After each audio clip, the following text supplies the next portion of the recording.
হাসপাতালে লিফটে ৪৫ মিনিট আটকে থেকে মৃত্যু ঘটেছে এক নারীর। ৩ লিফটম্যানকে ফোন দিলেও এগিয়ে আসেনি কেউ, উল্টো দুর্ব্যবহার করেছেন বলে অভিযোগ রোগীর স্বজনদের।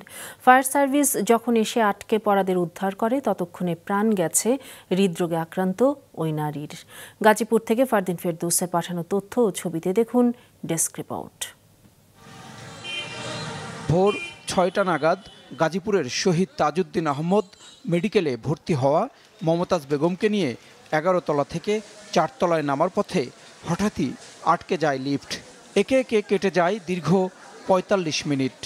এ সময় ফোন করা হয় দায়িত্বরত ৩ জন লিফটম্যানকেই, কিন্তু এগিয়ে আসেননি কেউই। উদ্ধারও করা সম্ভব হয়নি আটকে পড়াদের। শেষ পর্যন্ত 999-এ ফোন করা হলে ফায়ার সার্ভিস এসে যখন সবাইকে উদ্ধার করে ততক্ষণে প্রাণ হারান হৃদরোগে আক্রান্ত মমতাজ বেগম। ৯:৩০ সময় লিফটে উঠি। লিফটে ওঠার পর ৪৫ মিনিট লিফটটা স্টপ। আমরা লিফটে রাখা ৩ জনকে আমরা ফোন দিয়েছি, তার আমাদের সাথে এতই খারাপ ব্যবহার করছে যেমন হয় বাইরে থাকলে আমাদেরকে মারতো। সবাই তো সাহায্য চাইতেছে, হেরা কি করছে একটু দেখা আবার তালা লাগাই থুইলা চলে গেছে। এখন ৪০ মিনিট পার হয়ে গেছে, আর কোনো খবর নাই। তারপরে ৪০ মিনিট আমার মায়ের বাচ্চা আছে, তারপর লাস্টে একবারে মারা গেছে এবং লাস্টে ওই ফাঁক দিয়েই কিন্তু আমরা বের হইছি।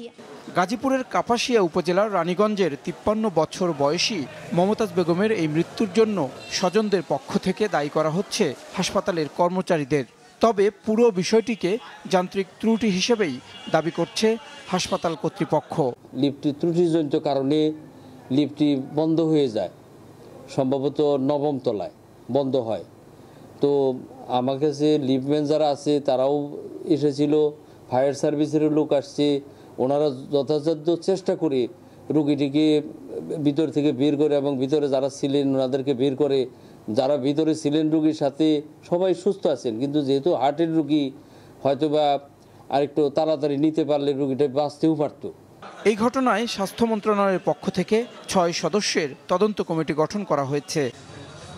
জাহিদ সেলিম, মাছরাঙা সংবাদ, ঢাকা।